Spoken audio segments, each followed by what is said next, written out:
할렐루야. 함께 찬양 드림으로 주일 예배를 하나님 앞에 함께 드리겠습니다. 마음과 뜻과 정성을 다하여 하나님 앞에 드리는 예배가 되어지기를 바랍니다. 함께 드릴 첫 번째 찬양은 내는 주의 영광을 보내 함께 드리도록 하겠습니다.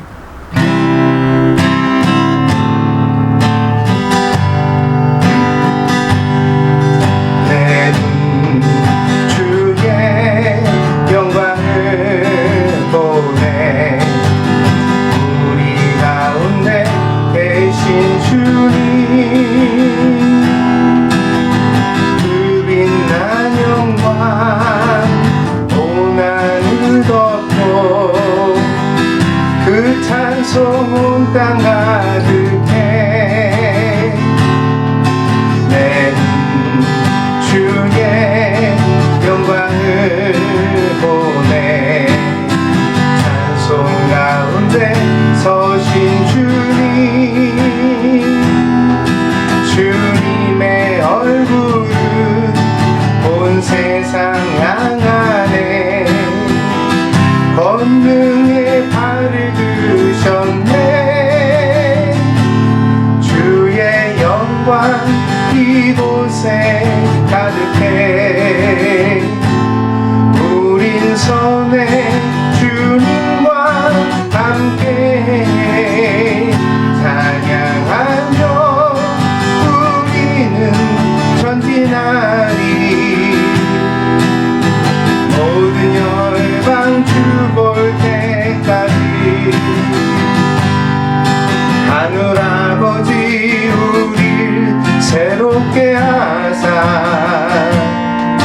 열방 중에서 주를 섬기게 하소서 모든 나라 일어나 찬송 부르며 영광의 주님을 보게 하소서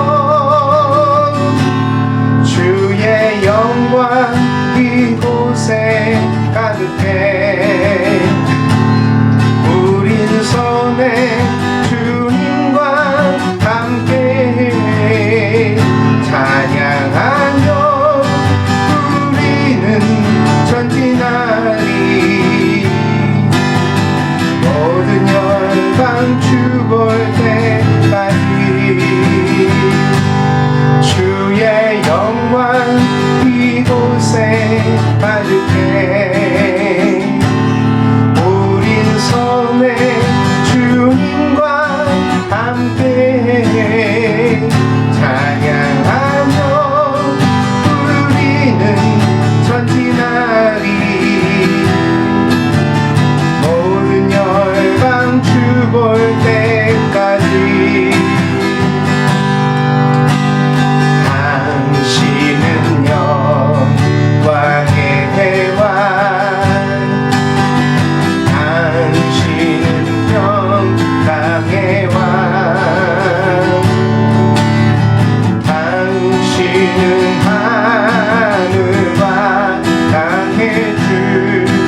어려움이 많은 시절입니다.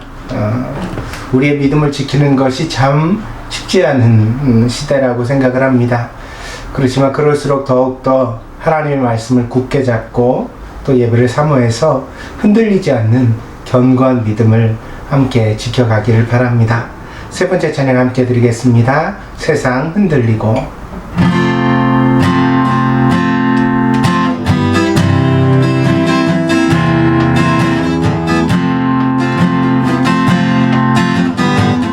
세상 흔들리고 사람들은 변하여도 나는 주를 섬기리.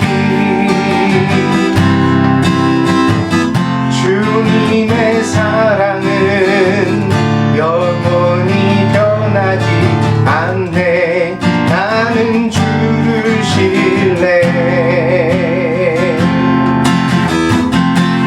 오직 믿음으로 내가 살리라. 오직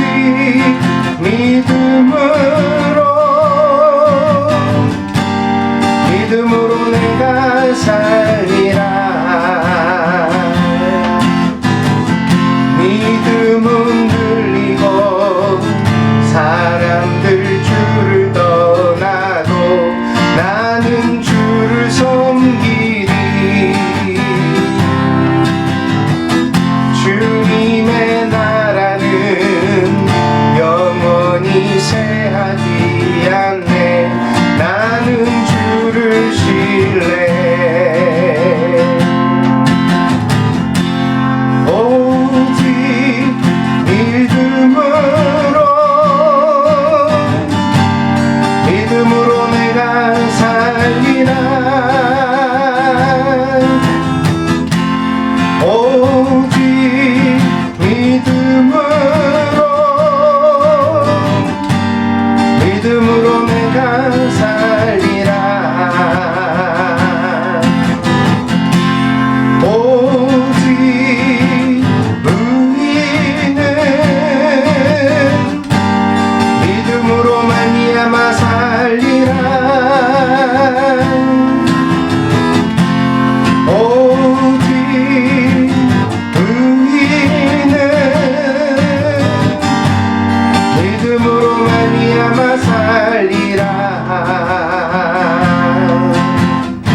다 같이 묵상 기도드림으로 주일 예배를 하나님 앞에 함께 드리겠습니다.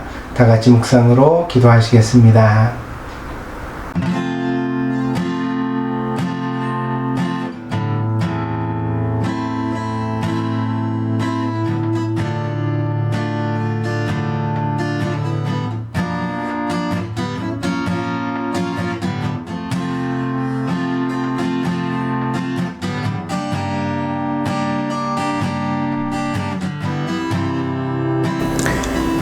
환난 날에 여호와께서 내게 응답하시고 야곱의 하나님의 이름이 너를 높이 드시며 성소에서 너를 도와주시고 시온에서 너를 붙드시며 내 모든 소재를 기억하시며 내 번제를 받아주시기를 원하노라. 아멘. 존귀와 영광을 받으시기에 합당하신 아버지 하나님, 오늘도 귀한 주일을 우리에게 허락하여 주시고 사랑하는 성도들이 마음과 뜻과 정성을 모두어 하나님 앞에 예배드리게 하시니 감사를 드립니다. 소란한 세상이지만 이 모든 환경에도 예배드리기를 멈추지 않는 저희들의 신앙을 주님께서 귀히 여겨주셔서 아버지 하나님, 오늘도 이 예배를 통하여 하나님의 큰 은혜를 받는 저희들이 될 수 있도록 인도하여 주시옵소서. 그리하여 어두운 이 시대에 하나님의 뜻을 분별하게 하여 주시고 또한 하나님의 뜻에 순종하게 하여 주셔서 하나님, 저희를 통하여 하나님의 거룩한 뜻이 하늘에서 이루어짐과 같이 땅에서도 이루어질 수 있는 귀한 교회가 되게 하여 주시옵소서. 하나님 함께 하시기를 간절히 원하오며 모든 말씀 예수 그리스도의 이름으로 기도하였습니다. 아멘.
교동문 27번 시편 121편입니다.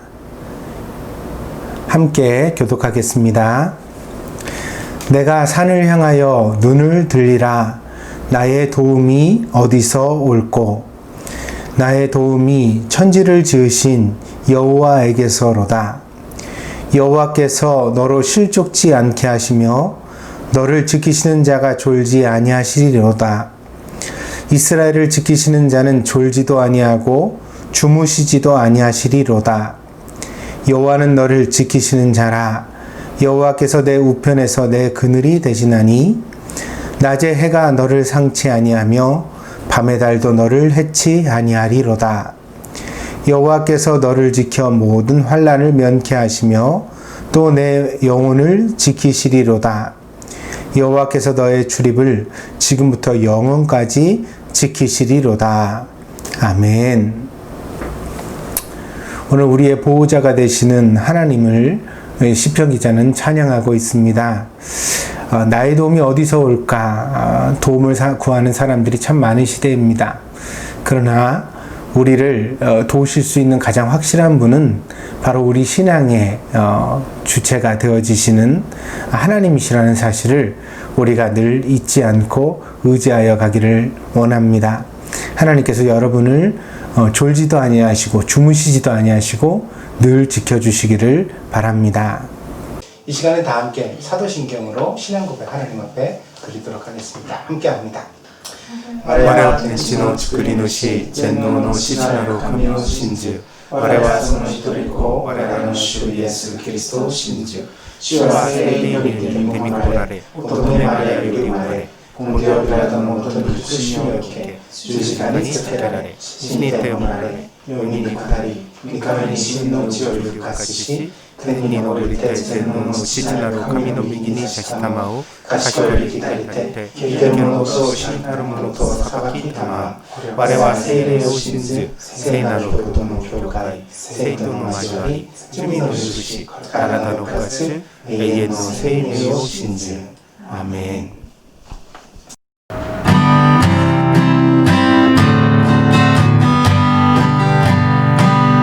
주 안에 있는 나에게 딴 근심이 있으랴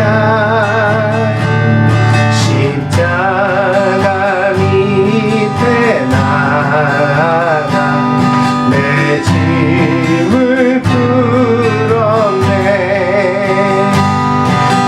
주님을 찬송하면서 할렐루야 할렐루야 내 앞길 멀고 험해도 나 주님만 따라가리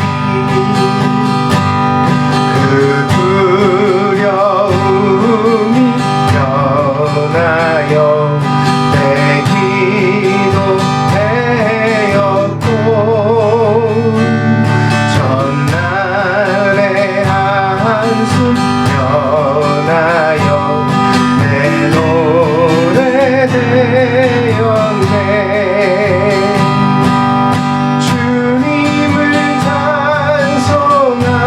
찬송하면서 할렐루야 할렐루야 내 앞길 멀고 험해도 나 주님만 따라가리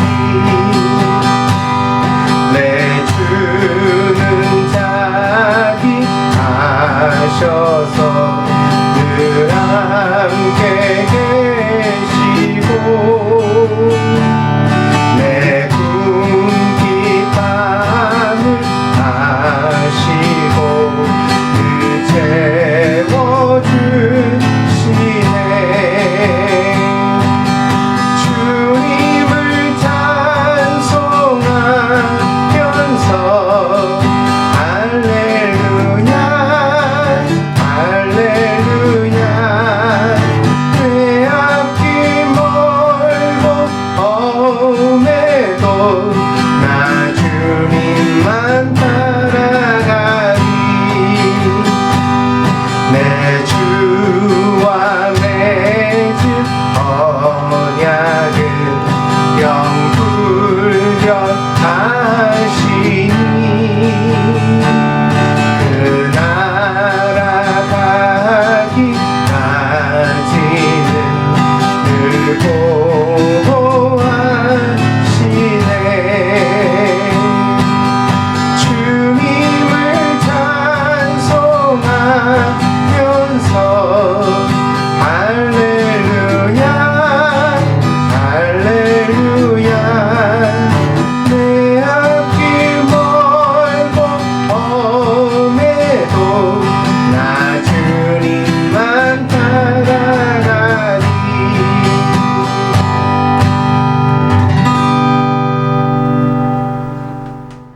다 같이 마음을 같이하여 하나님 앞에 기도드리겠습니다. 기도합니다.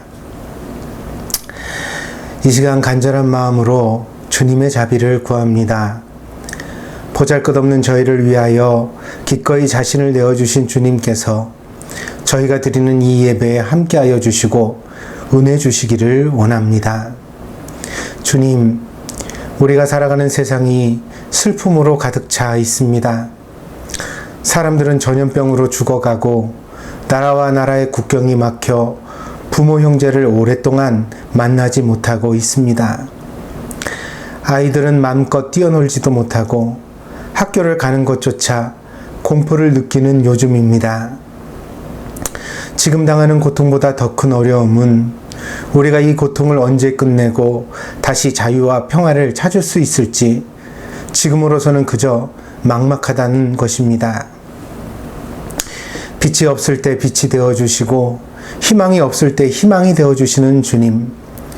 주님께서 우리의 이 어둠에 찾아와 주셔서 우리에게 용기와 희망을 주시기를 이 시간에 간절히 구합니다. 그리하여 우리 동경드림교회 모든 성도들이 이 어둠의 터널을 무사히 통과하고 모두 건강한 모습으로 함께 모여 다시 주님을 예배할 수 있도록 인도하여 주시옵소서. 우리가 다 이해할 수 없는 일들에도 숨겨진 주님의 뜻이 있는 것을 믿습니다. 정말 이제는 이 세상의 끔찍한 죄악과 고통을 주님께서 끝내시기 위하여 말세의 징표를 주시고 있는 것은 아닌지 우리가 함께 믿음으로 깨어 살피고 분별하는 성도가 되어지기를 원합니다. 이 세상이 전부가 아니라는 사실을 늘 잊지 않게 하여 주시고 장차 주님께서 가져오실 주님의 나라를 사모하는 마음으로 믿음의 삶을 살아가는 저희가 될 수 있도록 인도하여 주옵소서. 주님, 고통을 당한 사람들을 위해 기도합니다. 날마다 수십만 명의 사람들이 전염병에 걸리고 있습니다. 그래서 적지 않은 사람들이 갑작스레 세상을 떠나고 있습니다. 의료인들은 목숨을 걸고 이 질병과 싸우고 있고 이 질병의 어려움 속에서 교회를 지키고 예배를 지키기 위하여 최선을 다하는 사역자들도 많이 있습니다. 이 시대의 어둠과 싸우는 모든 이들에게 주님께서 지혜와 용기를 더해 주시기를 구합니다. 저들의 수고와 희생이 결코 헛되지 않게 하여 주시고 그로 말미암아 하루속히 치료제와 백신이 개발되고 이 고통을 끝내고 벗어날 수 있도록 주님께서 저희들을 인도하여 주시옵소서. 특별히 우리가 살아가고 있는 일본 땅을 위해 기도합니다. 비록 우리는 이 땅에서 태어난 사람들은 아니지만 이 땅에 와서 가정을 이루고 교회를 세우고 하나님의 여러 은혜를 입으며 살아왔습니다. 그래서 일본의 평강이 우리의 평강이고 일본의 슬픔이 우리의 슬픔입니다. 주님, 이 땅을 불쌍히 여겨 주옵소서. 비록 주님을 알지도 못하고 주님께 예배하지도 않는 사람들이 많은 이 땅이지만 그러나 이 땅에는 1억 2천만 명의 영혼이 살아가고 있습니다.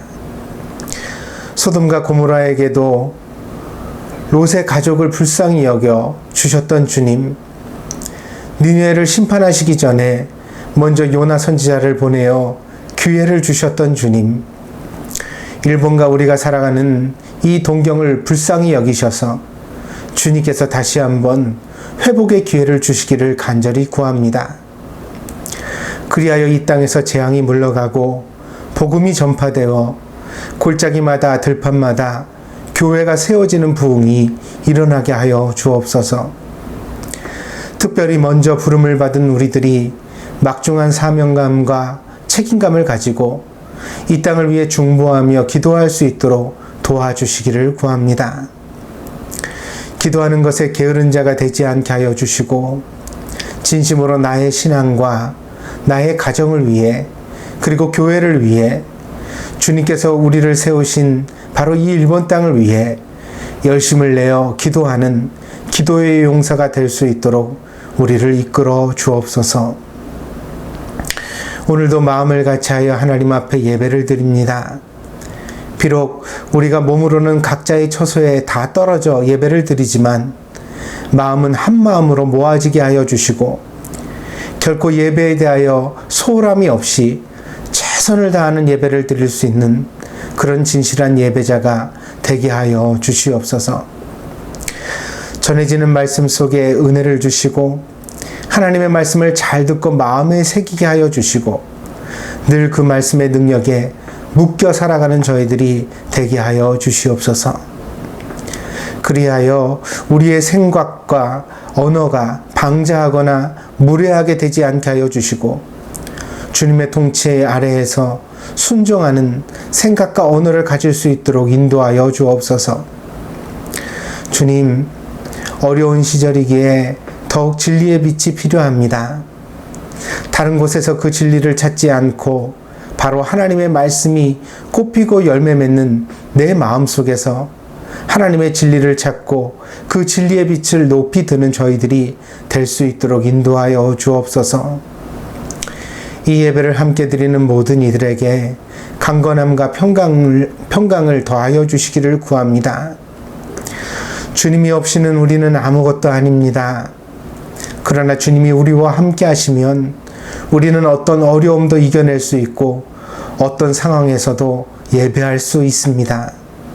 그러니 주님께서 이 시간 우리와 함께 하여 주시고 우리의 마음과 생각을 다스려 주시옵소서.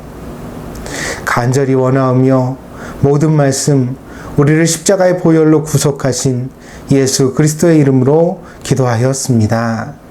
아멘. 오늘 우리에게 주신 하나님의 말씀은 마태복음 10장 5절에서 10절입니다. 마태복음 10장 5절에서 10절입니다. 받들어 봉독하겠습니다. 예수께서 이 12를 내보내시며 명하여 이르시되 이방인의 길로도 가지 말고 사마리아인의 고을에도 들어가지 말고 오히려 이스라엘 집에 잃어버린 양에게로 가라. 가면서 전파하여 말하되 천국이 가까이 왔다 하고 병든 자를 고치며 죽은 자를 살리며 나병한 자를 깨끗하게 하며 귀신을 쫓아내되 너희가 거저 받았으니 거저 주라. 너희 전대 금이나 은이나 동을 가지지 말고 여행을 위하여 배낭이나 두벌 옷이나 신이나 지팡이를 가지지 말라. 이는 일꾼이 자기의 먹을 것 받는 것이 마땅함이라. 아멘. 소유는 인간의 가장 근본적인 욕구입니다. 형제가 많은 집에서 자란 사람들은 특별히 자기 몫에 예민합니다. 먹을 것이든 입을 것이든 서로 경쟁해야 하는 환경에서 자랐기 때문입니다. 그래서 자기의 몫을 먼저 챙기지 않으면 아무것도 가지지 못하거나 혹은 가장 나쁜 것을 차지하게 되기 때문에 항상 긴장감을 가지고 자기의 정당한 몫을 지키려는 태도를 취하게 됩니다. 재밌는 사실은 이런 태도가 이후에도 계속 이어진다는 것입니다. 유년의 시절을 벗어나 각자가 독립하게 되면 이제 그런 형제 간의 경쟁은 사라져버리고 맙니다. 각자 자기의 가정에서 충분히 존중받고 대우받을 수 있는 환경을 얻게 되었습니다.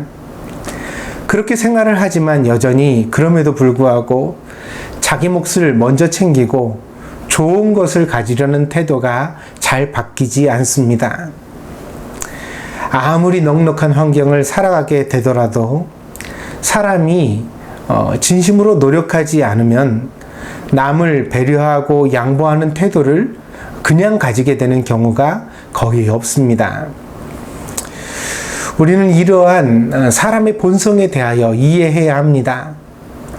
특별한 사람에게만 욕심이 있는 것이 아니라는 말입니다. 누구나 그 마음의 바탕에 욕심을 가지고 있습니다. 다만 그 욕심을 교육이나 예절 혹은 도덕 같은 것으로 누르고 있을 뿐입니다. 때문에 욕심을 제어하고 심지어 욕심과 반대되는 마음, 그러니까 남을 이해하고 배려하고 양보하고 희생하는 마음을 가지는 것은 대단한 내적 성찰과 노력을 필요로 하는 일이라는 것을 우리는 반드시 이해해야만 합니다. 좀 더 쉽게 설명을 드리면 일부러 노력하지 않고 양보하거나 배려할 수 있는 사람은 없다는 것입니다. 그러니까 본능이 욕심이에요. 그 본능에 이끌려 자연스럽게 살아가면 누구나 욕심을 부리게 됩니다. 그래서 우리 안에 있는 욕심을 자꾸 내려놓으려고 노력을 하고 그리고 자기를 늘 반성하고 살피는 사람이 되어야 비로소 누군가를 배려하고 양보할 수 있는 사람이 된다는 것입니다. 간혹 자신은 무력이 없다고 말하는 사람들을 보게 됩니다. 정말일까요? 특별히 목사 중에 이런 분들이 많습니다. 나는 돈에 욕심 없습니다. 나는 뭘 가지려고 하는 그런 욕심 없는 사람입니다. 저는 그런 말씀이 전부 거짓말이라고 생각하지는 않습니다. 왜냐하면 예수 그리스도의 은혜가 사람을 중생하게 할 때에 정말로 물질에 대한 욕망을 십자가에 못 박아 버리는 일이 생겨나기 때문입니다.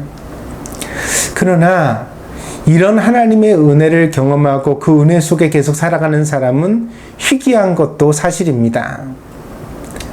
자신은 무력이 없다고 말하는 목사들의 대부분은 사실 착각이나 거짓말이라고 생각합니다. 저도 예외는 아닙니다.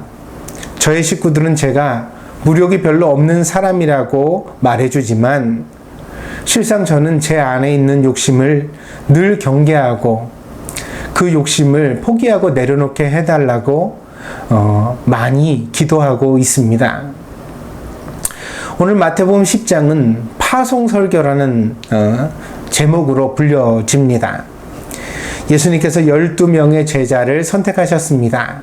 이것은 이스라엘의 12지파를 상징하는 것으로 장차 이 제자들을 통하여 예수님께서 새로운 이스라엘을 창조하실 것을 암시하고 있는 그런 내용을 가지고 있습니다. 그 이전에 이스라엘 12지파는 아브라함의 자손이었잖아요. 그래서 아브라함, 이삭, 야곱의 12아들이 12지파의 조상이 되었지요. 근데 예수님께서 오늘 12제자를 선택하시거든요. 그리고 이들을 통하여 복음을 증거하십니다. 그래서 이 복음을 믿고 예수님을 따르는 자들이 바로 새로운 12지파, 새로운 이스라엘이 되게 되는 것입니다. 이것을 위하여 예수님께서는 제자들에게 권능을 나누어 주셨습니다. 본문의 8절을 보니까 대표적으로 4가지의 권능을 오늘 본문에서 이야기하고 있습니다.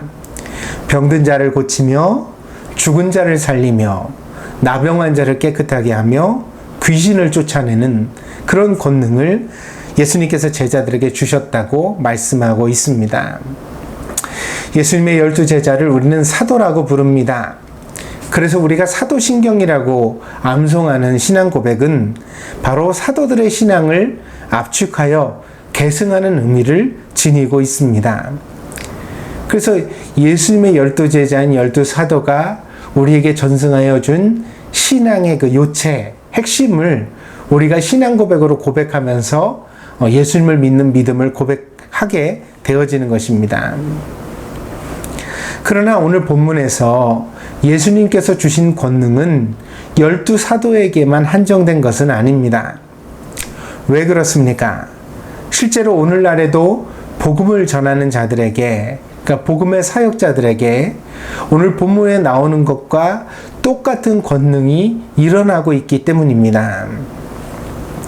마태복음의 마지막을 보면 예수님께서 약속하시기를 내가 세상 끝날까지 너희와 항상 함께하리라 그렇게 말씀하셨습니다. 그리고 이 예수님의 약속은 지금까지도 지켜져서 지구 곳곳에 나아가 예수님의 이름으로 복음을 전하는 사역자들에게 그들이 복음을 전하는 곳마다 또 예수님의 이름으로 복음의 사역을 감당하는 곳마다 주님이 함께 하시고 또 지금도 오늘 본문과 같은 그런 권능을 행하셔서 예수님께서 사역자들의 보증이 되어주시고 있습니다. 병을 당했을 때 목사를 청하여 기도하는 일은 결코 미신이 아닙니다. 기도가 정말 사람을 살리고 병을 고치냐고 묻는다면 저는 당연하다고 말씀드리겠습니다. 믿음이 약할 때에는 기도를 하고 병자가 낫는 일이 그저 우연한 일인 것처럼 보여질 수도 있습니다. 그런 관점을 저도 이해합니다. 안 믿는 사람에게는 안 믿을 만한 이유가 1000가지 만가지도 넘칠 것입니다. 그러나 저와 같이 평생을 신앙 안에서 살아온 사람에게는 하나님께서 우리의 기도를 들으시고 권능을 행하신다는 사실은 부정할 수 없는 확신으로 들어와 있습니다. 그 확신이 제가 목사로서 환자들을 앞에 두고 기도할 수 있는 힘이 되고 있습니다. 그래서 때로는 그런 생각도 들거든요. 기도했는데 낫지 않으면 어떡할까? 그런 두려움, 그런 걱정이 기도하는 목사에게도 없는 것은 아닙니다. 그러나 그럴 때마다 하나님께서는 분명히 기도를 통하여 고쳐주셨지, 분명히 전에도 환자들을 일으켜 주셨지, 그런 경험이, 확신이 역사에서 용기를 가지고 다시 기도할 수 있도록 도와주는 것입니다. 그런데 오늘 본문에는 이 예수님께서 제자들에게 나눠주신 권능을 행하는 데 있어서 특별한 주의사항이 나오고 있습니다. 그것이 바로 8절부터 10절까지에 나오는 내용인데요. 예수님께서는 제자들에게 그 주신 권능을 그러니까 무료로 값없이 사람들에게 나눠주라고 말씀하십니다. 내가 너희들에게 이 권능을 거저 주었으니 너희도 사람들에게 이런 권능을 행할 때 거저 행하여야 한다. 값을 받지 말고 무료로 그렇게 행하여야 한다 말씀하십니다. 이 거저 주라는 8절의 명령이 다른 방식으로 재차 확증되고 강조되고 있는 내용이 9절과 10절입니다. 그래서 이 9절과 10절에는 두 번 같은 문장이 반복되는데, 그게 뭐냐면 가지지 말라입니다. 가지지 말라. 아무것도 가지지 말라. 9절에서는 황금이나 은이나 동을 가지지 말라 그랬으니까 이것은 이제 금전을 뜻하겠죠. 예전에는 지폐가 아니라 동전을 사용했으니까요. 금화, 은화, 동화, 동전 이런 걸 사용하지 않았습니까? 그러니까 이 화폐를 가지지 말라, 돈을 가지지 말라는 것이고요. 그리고 이제 10절에 가면 또 두 벌 옷이나 뭐 다른 것을 가지지 말라. 그래서 아무것도 가지지 말라는 말이 두 번이나 반복되어져 있죠. 그리고 이 가지지 말라는 것은 다시 8절로 되돌아가게 되어지는데, 이 8절에 뭐라 그러셨죠? 거저 주라고요. 그러니까 아무것도 가지지 말라는 말의 의미는 너희가 받은 권능을 거저 주라는 말과 이어지고 있습니다. 우리 교회 큐티반을 통과하신 분들은 아시겠지만 성경의 의미를 해석할 때 반드시 주의를 기울여야 하는 것이 반복입니다. 때로는 같은 단어의 반복, 혹은 같은 문장의 반복, 또는 같은 의미를 다른 표현으로 거듭 말하는 식의 반복이 나올 때 우리는 성경 속에서 이 부분이 매우 중요하게 다루어지고 있다는 사실을 깨달아야 합니다. 성경에서 반복은 강조의 가장 대표적인 방식입니다. 때문에 우리는 이 반복이 나올 때마다 우리의 주의를 기울여서 그 의미를 헤아려 보아야 할 필요가 있습니다. 왜 예수님께서는 제자들에게, 우리가 그럴 수 있잖아요. 병자를 고쳐주면 예나 지금이나 얼마나 감사합니까? 먹을 것도 대접하고 싶고 옷도 사주고 싶고 그것이 당연한 것 아닙니까? 그 은혜는 은혜를 받으면 표현해야 되는 거잖아요, 원래. 그런데 예수님은 왜 제자들에게 거저 주라 말씀하시고 심지어 이것을 강조하여 아무것도 가지지 말라고 그렇게 말씀하시고 있는 것일까요? 그리고 마태는 이 복음서에서 왜 이 설교를 이런 식으로 기록하여서 강조하고 있는 것일까요? 마태가 이 마태복음을 기록할 때는 우리가 믿는 바대로 성령님이 감동하셨겠죠. 그 감동을 쫓아 기록한 것이 성경 아닙니까? 만약 마태가 소설가처럼 상상을 통해 기록했다면 하나님 말씀이라고 할 수가 없겠죠. 근데 마태가 성령의 감동으로 이 부분을 기록했거든요. 그렇다면 성령께서는 왜 감동을 통하여 이런 예수님의 말씀을, 이 부분을 이렇게 강조하고 있는 것일까요? 그것은 앞에서 말씀드린 바와 같이 누구의 마음에나 욕심이 있고 그 욕심이야말로 우리의 복음을 오염시키고 우리를 하나님과 멀어지게 하는 가장 강력한 적병이 되기 때문입니다. 믿음이 있다고 욕심이 사라지지는 않습니다. 다만 마음의 중심에서 밀려나 작아질 뿐입니다. 성령의 충만함을 받아도 마찬가지입니다. 성령의 충만함을 받는다고 해서 우리의 마음에서 완전히 욕심이 사라지는 것은 아닙니다. 다만 욕심이 작아질 뿐입니다. 그래서 만약 우리의 마음에서 성령의 충만함이 사라지게 되어지면 어때요? 욕심이 다시 우리의 마음의 중심을 차지하고 커질 가능성은 언제든지 있습니다. 지금 내 기도를 통해 죽을 병자가 살아나고 귀신이 쫓겨나는데 돈 생각이 날 수 있겠는가? 마음이 신령하게 되면 돈과 같은 세속적인 욕심은 당연히 다 그냥 사라져버리는 것이 아니겠는가? 아닙니다. 심지어 성경에는 타락한 선지자들도 많이 나오잖아요. 선지자인데 황금을 보고 욕심에 이끌렸다고 기록하고 있는 것이 성경입니다. 우리가 처음 하나님의 은혜를 경험할 때는 두렵고 떨림으로 마음에 감동이 밀려와서 우리의 욕심을 아주 사소하게 만들어 버릴 수도 있습니다. 근데 말이에요, 기도할 때마다 병자가 계속 낫는다고 생각해 보세요. 내가 예수의 이름을 명령할 때마다 귀신이 막 계속해서 쫓겨나간다고 생각해 보세요. 그럼 처음처럼 떨릴까요? 아무리 값진 경험도 2번, 3번 반복되면 마음에서 설레임이 사라지거든요. 그렇게 익숙해지고 나면 그 다음에는 어떻게 되냐면 숨어있던 욕심이 우리 마음의 밑바닥에서 마치 잡초가 자라나듯 슬며시 나오게 되어지는 것입니다.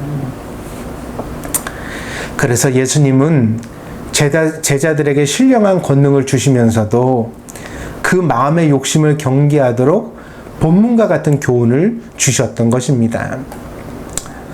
돈만 욕심의 대상이 되는 것은 아닙니다. 제가 목회를 하면서 경험하니까 사람도 욕심의 대상이 됩니다.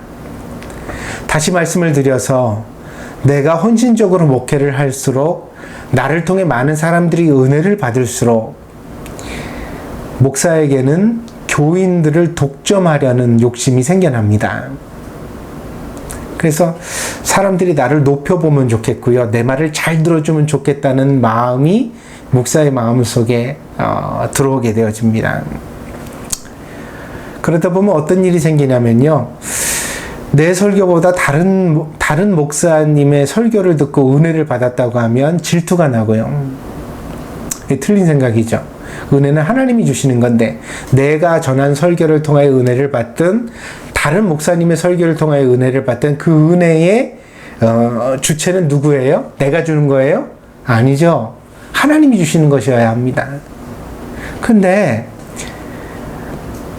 우리 교회 성도가 다른 목사님 설교 듣고 은혜 받았다 그러면 질투가 나요. 그럼 내 마음에 욕심인 거죠. 그때부터는 그거는. 그리고 내가 목사로서 무슨 말을 하면 교인들이 단번에 복종해 주기를 바랍니다. 심지어는 내가 우리 교회 성도에게는 그 인생을 좌지우지하는 그런 중요한 사람이 되면 좋겠다 라는 생각이 목사의 마음에 생겨납니다. 그러나 신자는 예수님의 사람이어야지 목사의 사람이 되어서는 곤란합니다. 목사가 이 점에 대하여 충분히 깨어있지 않으면, 그러니까 늘 교인들을 내 사람 만들면 안 돼, 나는 예수님께 인도하는 역할을 하는 그런 존재일 뿐이지. 그러니까 세퍼드죠, 세퍼드. 그 목장에는 세퍼드라는 그 사냥개가 있지 않습니까? 그래가지고 막 양떼들을 갖다 이리 몰고 저리 몰아서 목자의 말을 듣도록 인도해가는 거죠. 그게 사실 목사의 역할입니다. 근데 내가 주인이 되려고 할 때, 내가 목자가 되려고 할 때, 내 마음대로 양떼를 이끌고 내가 그들에게 막 어떤 중요한 존재가 되려는 욕심을 가지게 되어질 때 어떻게 되느냐? 교회는 예수님보다 목사가 더 중요하고 커져버리는 이상한 집단이 되어버릴 가능성이 있다는 것입니다. 이건 건강한 교회가 아니죠. 그래서 따로 재산을 은닉해가지고 막 자기 명의로 건물을 사고 땅을 사고 이러는 목사가 아닐지라도 목사에게는 또 다른 욕망의 굴레가, 위험이 있어, 함정이 있습니다. 그게 뭐냐면 성도들을 소유하라는 욕심이에요. 그거는 다른 목사님들을 비판하고자 하는 얘기가 아닙니다. 그건 저 자신을 깊이 되돌아보면서 드리는 말씀입니다. 이게 참 위험하구나, 그렇게 깨닫게 되었습니다. 한 교회에서 목사가 너무 독재를 한다는 비판이 일어났습니다. 그 목사님은 그 비판을 겸허하게 받아들여서 교회 운영위원회를 만들고 교인들이 민주적으로 교회의 여러 일들을 결정할 수 있도록 맡겼습니다. 그런데 10명으로 이루어진 운영위원회가 일을 시작한 이후 교회는 다른 어려움을 만나게 됩니다. 교회가 낡아서 수리를 하고요, 예배당에 카페트를 깔게 되었는데 의견이 둘로 갈라졌답니다. 한쪽은요, 예수님의 보혈을 상징하는 자주색 십자가를 깔아서 교회에 들어올 때마다 우리가 십자가를 묵상할 수 있어야 된다, 이렇게 얘기를 했고요. 다른 한편은요, 예수님께서 우리를 푸른 초장으로 인도하신다고 약속하셨으니 당연히 교회의 카페트는 녹색으로 깔아야 된다, 그렇게 주장을 했답니다. 근데 참 웃긴 것인지 불행한 것인지 이 의견이 정확히 반으로 갈렸습니다. 5대5로요. 쉽게 결판이 나지 않았는데 한 주가 지나고 두 주가 지나도 여전히 반으로 갈려서 팽팽하게 맞섰습니다. 나중에는 서로 아무도 물러서지 않고요, 심지어 상대를 비난하기 시작했다고 합니다. 교회가 깨지게 생긴 거죠.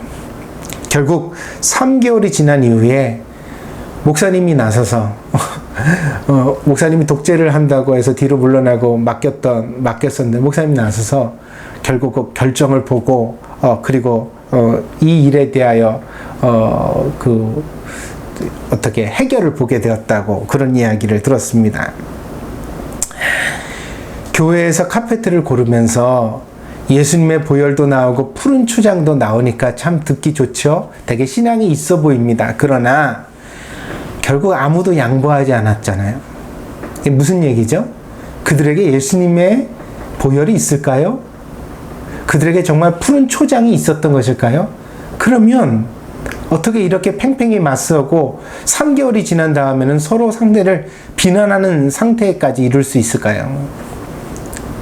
그러니까 이거는 교묘한 말로 자기의 주장을 신앙적으로 포장하고 있지만 사실은 뭐예요?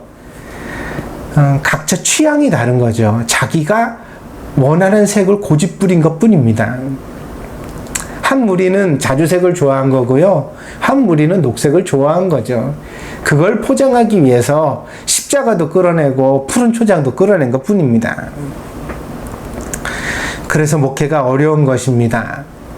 목사가 혼자 다 결정하고 마음대로 하는 것 같지만 실상은 늘 교회 안에서 의견을 조율하고 균형을 잡아가는 일을 해야만 합니다. 그래서 목사에게는 조력자가 필요합니다. 옆에서 때로는 진실한 말을 해줄 사람이 필요하고요. 그러니까 목사가 사실 똑똑한 것 같아도 바보가 되어버릴 때가 많거든요. 근데 목사에게 사실을 말해줄 분도 필요하고요. 또는 목사가 말을 했을 때 그 말을 실행력 있게 실현해 주실 분들도 필요합니다. 목사가 모든 걸 아는 건 아니잖아요. 그러니까 이게 이렇게 됐으면 좋겠습니다, 그랬을 때 그걸 실제로 알아보고 실천해 주실 수 있는, 교회 안에서 일을 이루어지게 하실 수 있는 분들도 필요합니다. 사실 그런 분들의 도움이 없으면 목사는 목회를 제대로 할 수가 없습니다. 그러나 그럼에도 불구하고 그런 분들이 목사의 사람이 되면 곤란합니다. 소유는 욕심과 연결되고 욕심은 타락을 낳기 때문입니다.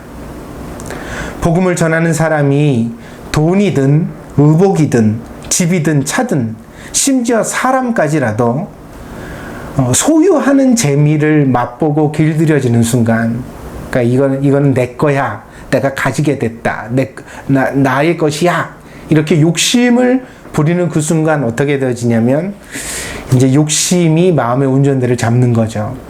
그리고 타락이 일어납니다. 그리고 예수님의 복음이 옆으로 밀려나게 되어지는 것입니다. 이것이 어찌 목사에게만 그렇겠습니까? 목사가 이런 삶을 살아야만 하는 이유는, 그러니까 욕심을 꺾고 모든 것을 가지지 않는, 소유하지 않는 삶을 목사가 먼저 살아야 하는 이유는 바로 교인들에게 모범을 보이기 위해서입니다. 목사의 삶과 교인의 삶이 따로 있는 것이 아닙니다. 신앙은 하나이고 우리가 추구해야 하는 경건과 영성도 하나입니다. 그러므로 여러분도 마음에 깊이 명심하고 또 명심하시기를 바랍니다. 여러분이 어쩔 수 없이 탐욕의 세상을 살아서 때로는 돈을 벌기 위해 욕심을 부려야만 하는 때가 있을 것입니다. 그럼에도 불구하고 교회에 나오시면 세상에서 부리던 그 욕심을 어떻게 해야 돼요? 내려놓아야 합니다. 교회가 세상과 다른 것은 바로 그 점입니다. 교회에 와서는 세상에서 하던 대로 그대로 해서는 안 됩니다. 세상에서는 대우를 받던 사람이 교회에 와서는 어때야 돼요? 섬기는 자가 되어야 하고, 세상에서는 욕심을 부리던 사람도 교회에 와서는 그 욕심을 내려놓는 사람이 되어야 하는 것입니다. 교인들을 상대로 이득을 보지 마십시오. 교회에 나와서 장사하지 마십시오. 교회 직분을 이용하여 사업하지 마십시오. 신앙생활을 한다고 하면서 정작 직분을 자기가 소유하려고 가지려고 하고, 혹은 교회의 권력을 가지려고 하는 그런 사람이 되지 않도록 늘 조심하십시오. 사람들의 칭찬을 얻으려 하고 자기의 편을 만들려고 하지 마십시오. 만약 우리가 이렇게 욕심을 부리는 것에 이끌려지면 결국은 신앙은 망하게 됩니다. 그런 길로 들어서면 여러분이 어떤 신령한 은혜를 누렸든지 간에 결국에는 모든 하나님의 은혜를 잃어버리게 될 것입니다. 그래서 기도했는데 병자가 낫고 귀신이 쫓겨나고 죽은 자가 살아나고 다 좋아요. 그러나 그것은 우리가 하나님께 순종하는 겸손한 신앙을 지켜갈 때 우리에게 머무는 하나님의 영광입니다. 근데 우리가 욕심을 부리고요, 욕심에 이끌려지기 시작하면요, 어떻게 되어져요? 그 모든 하나님의 은혜는 떠나게 됩니다. 그러니까 그런 불행한 신자가 되지 않기를 바랍니다. 그러므로 예수님 말씀을 마음에 새기십시오. 욕심을 경계해야 합니다. 아무것도 가지지 말라 하셨으니 스스로 비우고 있는 것을 족하게 여기는 훈련을 늘 쌓아가는 성도가 되어지기를 바랍니다. 이런 사역자와 교인들이 만났을 때 비로소 건강하고 능력 있는 교회가 세워지는 것입니다. 예수 그리스도의 권능이 교회를 떠나지 않게 되는 것입니다. 이것은 가난해지는 길이 결코 아닙니다. 욕심이 눈을 가렸을 때에는 포기하고 버리면 모든 것을 다 잃어버리고 불행해질 것만 같지만, 막상 예수님의 말씀에 순종하여 우리가 욕심을 내려놓으면 오히려 하나님께서 우리의 모든 필요를 하나님의 방법으로 채워주시는 은혜를 우리가 누려가게 되어지는 것입니다. 반드시 하나님은 우리에게 도울 사람을 붙여주십니다. 반드시 필요한 것을 얻게 하십니다. 하나님께서 인도하시는 길에는 그 어떤 두려움도 부족함도 없습니다. 때문에 욕심을 버렸지만 오히려 만족하게 되는 축복이 신자에게는 누려질 수 있는 것입니다. 저는 일본에 올 때 4명의 식구가 각자 백팩을 하나씩 메고요, 그리고 유학생 가방 2개를 끌고 왔는데, 바퀴 달린 큰 가방, 이렇게 사람 키만한 가방이 있지 않습니까? 거기다 들었던 살림살이가 별게 없었습니다. 이불을 넣어왔어요. 왜냐면 제가 먼저 교회에 있다가 한국에 들어갔는데 마땅히 식구들과 함께 덮을 만한 그런 침구도 없었거든요. 그래서 유학생 가방 2개를 갖다 끌고 백팩을 메고서 2학년, 4학년이었던 아들 둘을 앞세워서 이제 왔는데, 공항에서 리무진 버스를 탈 여유가 없어서 K-세이와 세이브센을 갖다 번갈아 막 갈아타면서 계단을 올라갔다 내려갔다 그러면서 이제 저녁에 밤이 어둑할 때 도착을 했어요. 4월 18일로 제가 기억을 합니다. 근데 동네 도착해서도 역에서 이제 그 교회까지 걸어가는 시간이 한 20분이 넘게 걸렸거든요. 근데 또 마침 도착하는 날 저녁에 추적추적 비가 왔어요. 비를 맞으면서 유학생 가방을 끌고 백팩을 메고 교회에 도착해서, 그래서는 교회 사무실에 방이 없어서 교회 사무실 맨바닥에다가 이불을 깔고 한 달을 살았습니다. 그릇은요, 교회에서 쓰던 것을 썼고요. 모자란 것은 백엔샵에서 샀습니다. 내 식구 전부 다 일본어를 전혀 몰랐기 때문에 참 많이 곤란했는데, 그러나 먹고 사는 문제가 더 급했습니다. 그래서 아내는 도착한 지 한두 달도 되지 않아서 식당에 나가 알바를 시작해야 했고요. 아이들은 아무런 언어적 준비도 되어져 있지 않았는데 그저 던져지듯이 일본 학교에 보내어졌습니다. 이제 일본에서 10여 년을 보낸 후에 보니까요, 저희 아이들은 일본에서 대학생이 되어 있습니다. 아직 교회는 작지만 예전에 비하면 훨씬 편안하고 여유로운 환경을 가지게 된 것 같습니다. 그래서 조금 일본 생활 가운데 조금 처음으로 일본에 들어간 지 이후에 조금 처음으로 좀 여유를 조금 느끼는 시절이 왔습니다. 그래서 아이고 그래, 급할 것 없지, 신앙생활 평생 하는 건데 그래 천천히 가도 된다, 그렇게 마음을 먹는 찰나에 저희 어머니가 아프시게 되어서 지금 저는 다시 한국에 들어와 있습니다. 이번에 한국에 들어올 때 작은 가방 하나에다 옷까지 몇 개를 챙겨 왔거든요. 그렇게 해서 속옷 몇 개, 옷까지 몇 개를 가지고 와서 지금 한 달을 넘게 한국에서 살고 있습니다. 근데 요즘 그 적은 짐으로 여러분이 보셔도 알죠? 제 옷이 잘 바뀌지 않지 않습니까? 이제 옷을 좀 사야겠다는 생각을 합니다. 여러분이 너무 지루할 것 같아서. 네, 이렇게 살면서 요즘 자꾸 일본에 처음 들어갔을 때가 떠올려집니다. 그러면서 제 마음속에 들리는 목소리가 무엇이냐면, 하나님께서 이 시간을 통해서 자꾸 다시 저에게 그렇게 말씀하시는 것 같습니다. 이게 오늘 설교의 내용과 같습니다. 그게 뭐냐면, 소유하지 말아라, 가지지 말아라. 사실 아무것도 가진 것도 없는데 하나님은 또 저에게 그렇게 말씀하시는 것처럼 느껴집니다. 욕심 부리지 말아라. 아무것도, 심지어 사람조차도 욕심 부리지 말아라. 예수님의 명령만 붙잡고 정처 없이 길을 떠났던 제자들의 담대함처럼 저에게도 끝까지 예수님의 복음만 붙잡고 그렇게 살라고 하나님께서 말씀해 주시는 것 같습니다. 사랑하는 여러분, 제가 과연 그런 목사가 될 수 있을까요? 그것은 저에게만 달린 책임은 아닐 것입니다. 여러분이 잘 보필해 주시고 도움이 되어 주셔야 제가 그런 목사로 평생을 살아갈 수 있을 것입니다. 그래야 우리들의 동경드림교회가 바로 주님께서 기뻐하시는 그 교회가 될 수 있을 것입니다. 그러므로 오늘 이 설교를 통해 다시 여러분에게 권합니다. 욕심을 경계하십시오. 돈 걱정 제발 그만하십시오.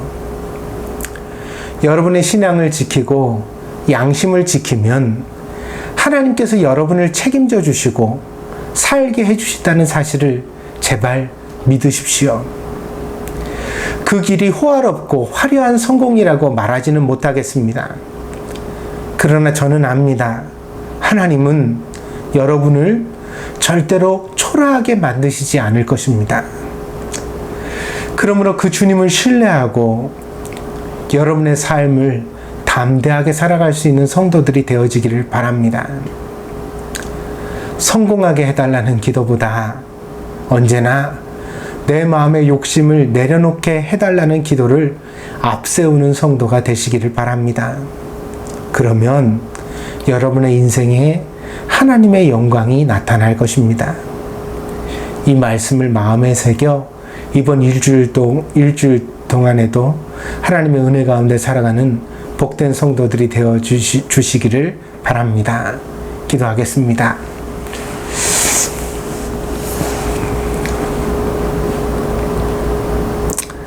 예수님께서는 12 제자를 세상에 내어 보내시며 가는 곳마다 병자를 고치고 귀신을 쫓아내고 죽은 자를 살리라고 말씀하셨습니다. 그러나 너희가 거저 받았으니 거저 주어라. 돈도 가지지 말고 의복도 가지지 말아라. 아무것도 소유하려고 들지 말아라. 그것이 바로 복음을 전하는 자의 사명이고 삶이라고 말씀해 주셨습니다. 소유하려는 욕망에 휩쓸려 살아가는 세상에서 자기가 소유한 것을 내려놓고 포기하려는 삶을 살아가는 것은 주님 정말 참 어려운 것 같습니다. 그러나 우리가 노력하게 하여 주옵소서. 예수님의 말씀에 복종하기 위하여, 예수님의 제자가 되기 위하여 늘 마음에 명심하고 노력하는 신앙생활을 해갈 수 있는 저희들이 되게 하여 주시옵소서. 주님, 우리가 예수님을 주님이라고 부를 때 그 고백의 의미는 예수님이 나의 주인이시라는 그런 의미로 드리는 고백인 줄 압니다. 내가 소유하지 않은 것은 모두 다 주님께서 가지셨기 때문입니다. 주님의 것이기 때문입니다. 내 생명도 내 인생도 나의 소유도 내가 가진 모든 영광도 주님의 것이 되어지기를 원합니다. 이것을 위하여 더 많이 기도하고 더 많이 내려놓는 우리 동경드림께 모든 성도들이 되게 하여 주시옵소서. 주님께서 함께하여 주시기를 간절히 원하오며 모든 말씀 예수 그리스도의 이름으로 기도하였습니다. 아멘. 감사합니다.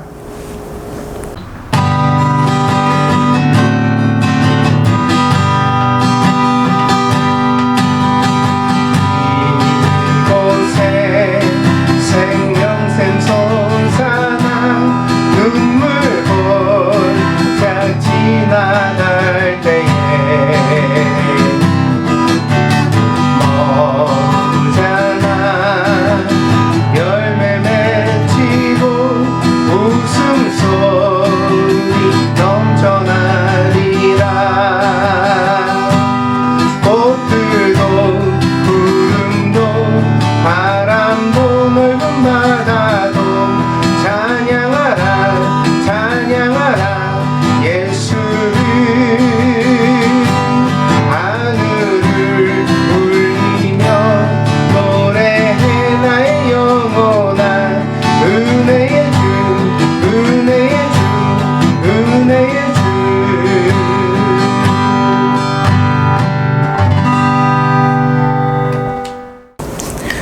말씀 사람 그리고 하나님의 나라를 위하여 우리 동경드림께 신앙의 표대를 늘 잃지 않는 성도들이 되어지기를 바랍니다. 7월은 화해의 달입니다.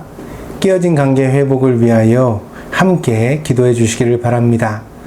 한국과 일본의 사이도 불편하고 또 한국과 또 북한의 사이도 불안한 때이지요.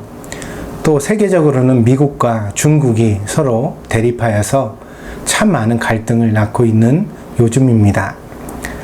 이 모든 불편한 관계를 위하여서 우리가 중보해 갔으면 좋겠습니다. 그래서 이번 한 달 동안에는 하나님께서 우리의 시대에 화목을 주시도록 우리가 서로 이해하고 배려하고 용서할 수 있는 그러한 사람들이 되어지도록 위하여서 함께 기도해 주시기를 부탁을 드립니다. 코로나19 바이러스에 대한 주의가 필요합니다. 여러분 요즘 근심이 많으시지요?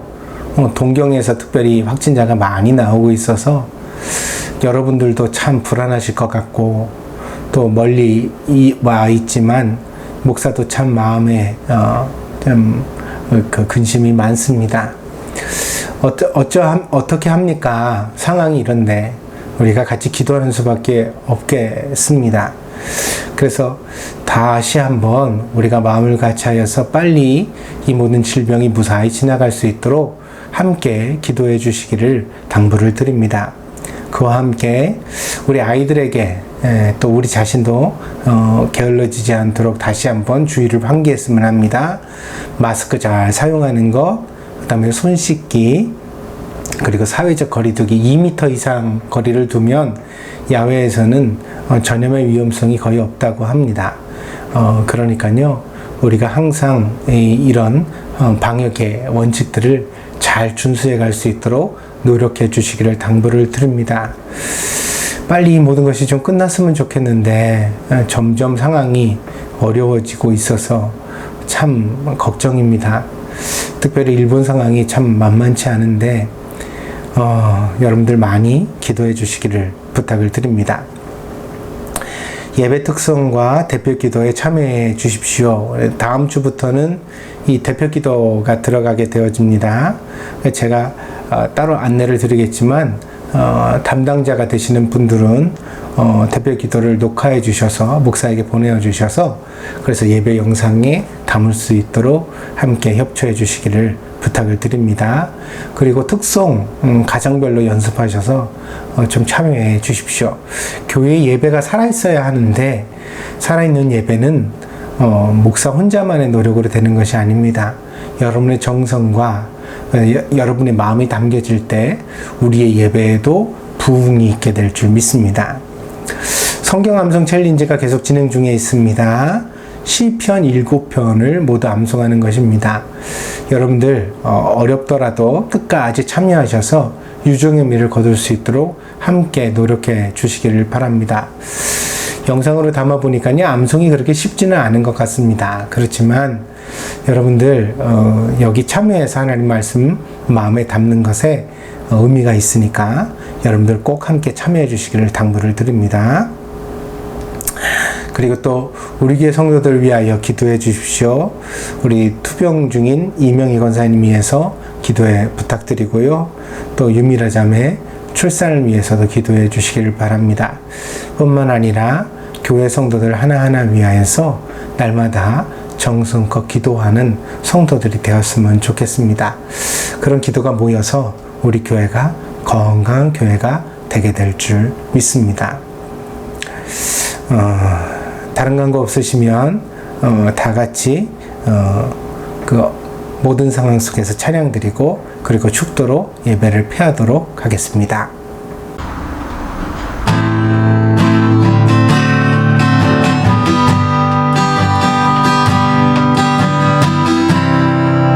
모든 상황 속에서 주를 찬양할지라.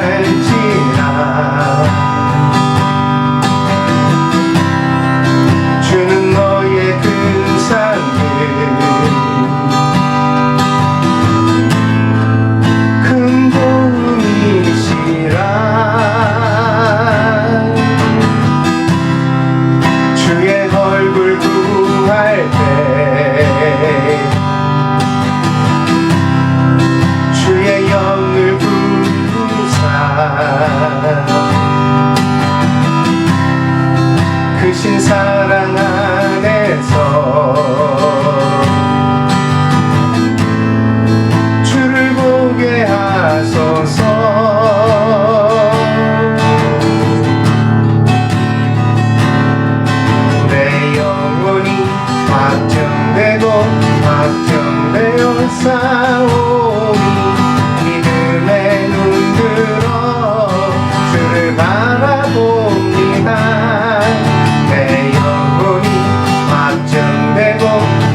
다 같이 기도드림으로 오늘 예배를 마치도록 하겠습니다. 함께 기도합니다.